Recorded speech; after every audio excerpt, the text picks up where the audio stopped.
Hello friends. तो आज की इस क्लास में आप सभी के लिए जो है साइंस का फ्रेंड्स टॉप क्वेश्चन पढ़ने वाला है। ठीक है फ्रेंड्स, इसमें जो है ना आप सभी के लिए पीवाईक्यू क्वेश्चन है और साथ साथ वैसा क्वेश्चन जो बार बार रिपीट करता है। ठीक है जी, तो अच्छे से सभी क्वेश्चन को याद कर लेना। ठीक है फ्रेंड्स, और यह क्लास जो है आप सभी के लिए हर रोज जो है ना शाम में 6 बजे से स्टार्ट होता है। ठीक है, तो चलिए फ्रेंड्स क्लास को हम लोग स्टार्ट करते हैं और जितना भी क्वेश्चन का आंसर याद होगा फ्रेंड्स कमेंट करिएगा। ठीक है, तो चलिए हम लोग क्लास को स्टार्ट करते हैं।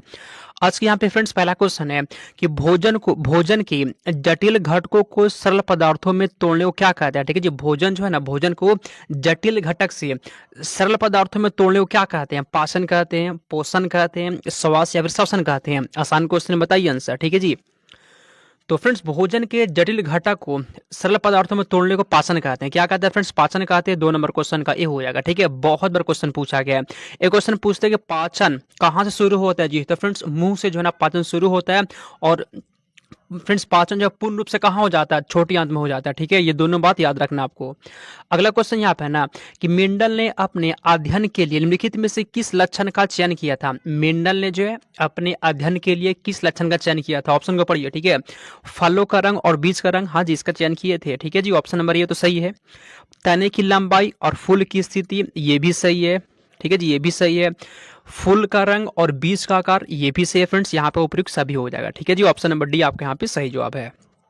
अगला क्वेश्चन, इसमें से कौन एकल परमाणुविक है? बताइए, इसमें से कौन एकल परमाणुविक है? मतलब क्या हुआ? इसमें से कौन जिसमें सिर्फ एक परमाणु होता है? नियॉन है एकल परमाणुविक, ऑर्गन, हीलियम या फिर सभी? बताइए तीसरा का सही जवाब। ठीक है, और फ्रेंड्स आप सभी को बता दें हम जो क्लास करवाते हैं जी और जो नोट्स देता है ना जी, same to same question match करता है। ठीक है, बहुत बच्चे फ्रेंड्स यहाँ से तैयारी करते हैं, हर साल तैयारी करते हैं और फ्रेंड्स सबसे ज्यादा फ्रेंड्स मेरा नोट से वो पढ़ते हैं। ठीक है जी, नोट से जो है आप कम टाइम में पढ़कर फ्रेंड्स बहुत अच्छा नंबर ला सकते हैं। ठीक है, इसलिए नोट्स को ले लीजिएगा। चलिए क्वेश्चन पे आते हैं। तो इसमें से एकल परमाणु फ्रेंड्स इसी सभी हो जाएगा। ठीक है, नियॉन भी होता है, आर्गन भी होता है और हीलियम भी होता है। ठीक है, आगे चलते हैं 4 नंबर क्वेश्चन।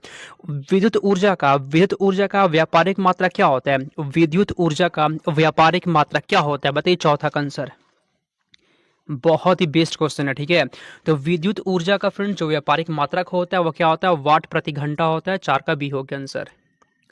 अगला, कोशिका भित्ति किसके आसपास पाई जाती है? बताइए कोशिका भित्ति किसके आसपास पाई जाती है? टॉप क्वेश्चन, आंसर यहाँ पे हो जाएगा पादप कोशिका सही है, शैवाल कोशिका सही है, प्रोकैरियोटिक कोशिका ये भी सही है। आंसर यहाँ पे डी हो जाएगा। ठीक है, ऑप्शन नंबर डी आपके यहाँ पे सही जवाब है।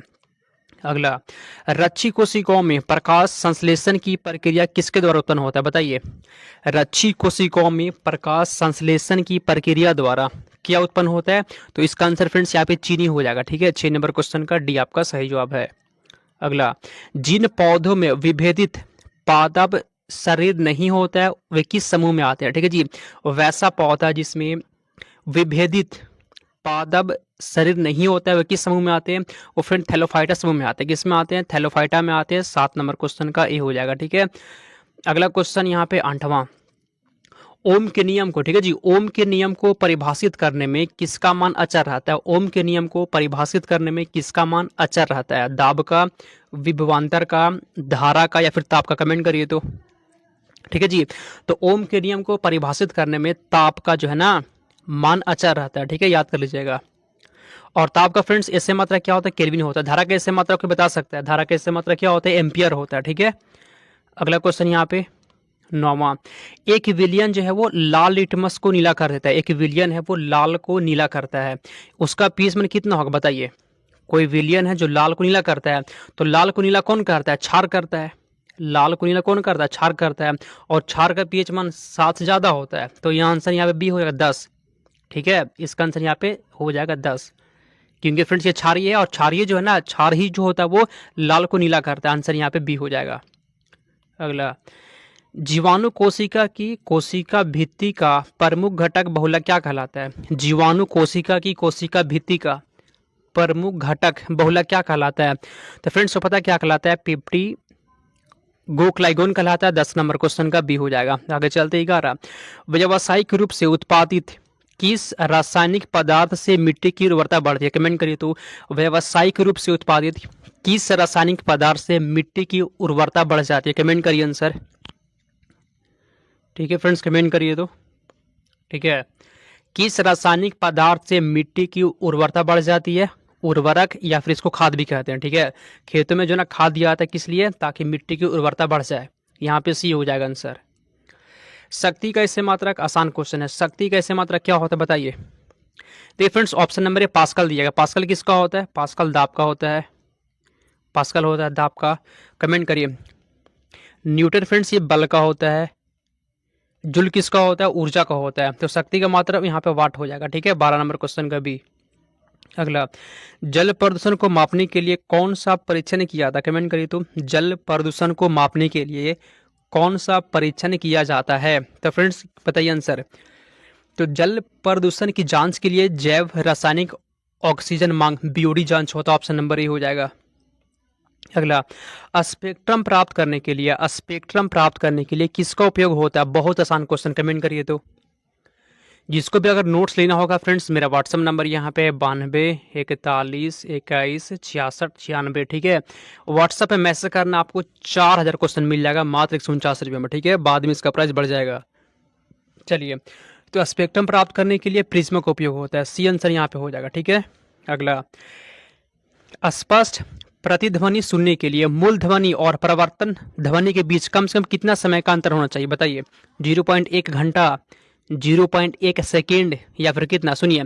तो फ्रेंड्स, प्रतिध्वनि सुनने के लिए फ्रेंड्स जो समय का अंतर होना चाहिए वो कितना, 0.1 सेकेंड आंसर हो जाएगा, ठीक है। 0.1 सेकेंड सही जवाब है। अगला क्वेश्चन है, बीटी बीज का संबंध किससे होता है, बीटी बीज का संबंध किससे बताइए। तो चावल से, गेहूं से, कपास से, या फिर तिलहन से। 16 कमेंट करिए। तो बीटी बीज का जो संबंध होता है जो वो पता है किससे होता है, कपास से होता है, सी हो जाएगा आंसर, ठीक है। अगला, ग्रहण के दौरान पड़ने वाली काली छाया का सबसे काला भाग कौन सा होता है, ग्रहण के दौरान पड़ने वाली काली छाया का सबसे काला भाग जो होता है फ्रेंड्स वो क्या होता है, प्रछाया कहते हैं उसको। 17 का बी हो जाएगा, ठीक है। सबको फ्रेंड्स कमेंट करना है, ठीक है, सबको कमेंट करना है और लास्ट में आपको बताना है कितना क्वेश्चन सही किया, ठीक है। अगला क्वेश्चन, विज्ञान एवं तकनीकी संस्थान कहाँ पर बताइए, विज्ञान एवं तकनीकी संस्थान कहाँ पर, कमेंट करिए, ठीक है जी, कमेंट करिए फ्रेंड्स। ये पता कहाँ पे, बैंगलोर में हो जाएगा, ठीक है। कहाँ पर, बैंगलोर, आंसर यहाँ पे डी हो जाएगा। झूठा सोना किसे कहते हैं, झूठा सोना किसे कहते हैं बताइए, झूठा सोना किसे कहा जाता है, पीतल को, आयरन ऑक्साइड को, आयरन पाइराइट को, किसे कहते हैं झूठा सोना बताइए तो आंसर, ठीक है। जब से आपका एंट्रेंस स्टार्ट हुआ ना 2022 से स्टार्ट हुआ था, 22 23 24 25, 4 साल से तैयारी करवा रहे हैं हम, ठीक है फ्रेंड्स। एक्सपीरियंस है, क्वेश्चन कहाँ से आता है, ठीक है। तो जो पढ़ा रहे बस इतना पढ़िए, फालतू एक क्वेश्चन भी नहीं पढ़ाएंगे आपको, ठीक है। झूठा सोना फ्रेंड्स किसे कहते हैं, आयरन पाइराइट को, सी हो जाएगा। अगला क्वेश्चन, हैजा रोग किस कारण से होता है, हैजा रोग क्यों होता है, किससे होता है हैजा रोग बताइए, विषाणु जीवाणु किससे होता है, हैजा फ्रेंड्स रोग जो है ना ये जीवाणु से होता है, आंसर यहाँ पे बी हो जाएगा। प्रोटोजोआ से क्या होता है जी, मलेरिया जो है ना, मलेरिया प्रोटोजोआ से होता है, ठीक है। अगला क्वेश्चन, और विषाणु से क्या होता है फ्रेंड्स, ये याद रखना है, विषाणु से एड्स होता है, विषाणु से एड्स होता है फ्रेंड, ध्यान रखिएगा, ठीक है। चलिए अगला क्वेश्चन, ठीक है। किस ताप पर जल का घनत्व सबसे अधिक होता है बताइए, किस ताप पर जो है ना जल का घनत्व सबसे ज्यादा होता है बताइए तो आंसर, किस ताप पर जल का घनत्व सबसे अधिक होता है, 21 का सही जो बताइए। तो फ्रेंड 4 डिग्री सेल्सियस पर, ठीक है, 4 डिग्री सेल्सियस पर जो है ना जल का घनत्व सबसे ज्यादा होता है, ठीक है। आगे चलते हैं 22 नंबर क्वेश्चन, दांत के डॉक्टर किस दर्पण का प्रयोग दांत पर प्रकाश संकेंद्रित करने के लिए कर रहा है, बस इतना आपसे पूछेगा ना कि दांत के जो डॉक्टर होते हैं वह किस दर्पण का प्रयोग करते हैं बताइए तो, ठीक है जी। दांत के जो डॉक्टर होते हैं वह किस दर्पण का प्रयोग करते हैं, अवतल का, किसका, अवतल का प्रयोग है दांत के डॉक्टर। बहुत बार क्वेश्चन पूछा गया ये वाला, ठीक है। तो आपका पढ़ा ही रहे वही जो क्वेश्चन बार बार आता हो, इसलिए पढ़िएगा अच्छे से। कॉफी में क्या होता है, कॉफी में क्या पाया जाता है, कमेंट करिए, कॉफी में क्या होता है, निकोटीन, थीन, कैफीन, या फिर क्या, कॉफी में क्या पाया जाता है, तो कॉफी में कैफीन होता है, सी आंसर हो जाएगा, ठीक है। अगला क्वेश्चन, जिराविक सेवन क्या है जी बताइए, जिराविक सेवन क्या होता है, कमेंट करिए तो।